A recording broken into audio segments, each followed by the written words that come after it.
Ib is witnessing a state of unrest due to Houthi militia crackdown on citizens.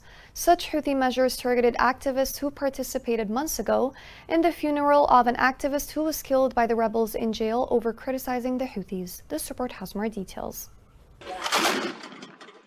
The head of the Houthi militia's governing council withdrawn his pledges to release the detained young men from the Yemeni city of Ib after their participation in the funeral of the activist Hamdi al-Mukhal, who was killed in a security prison, despite the fact that 4 months have passed since their arrest and some of them were transferred to detention centers in Sana'a.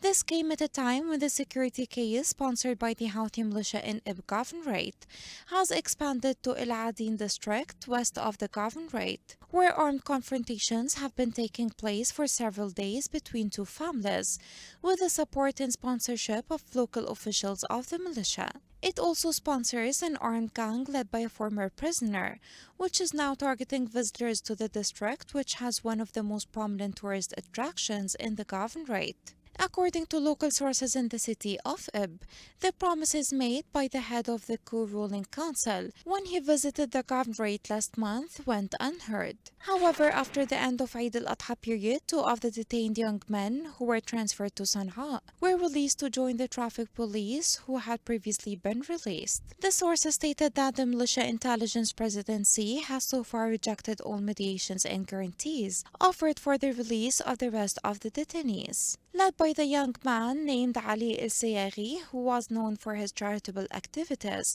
in the old neighborhood of Ib, which has become a center for opposing the militia's plans for sectarian change and glorifying those belonging to it. One of the sources described the head of the militia's ruling council as having no authority, indicating that he pledged days before Eid to release El-Sayaghi, but what happened after that was that the intelligence service refused to do so. Children, women, and large groups of residents were forced to flee their homes after the intensifications of confrontations in Ib, increasing the number of displaced more and more.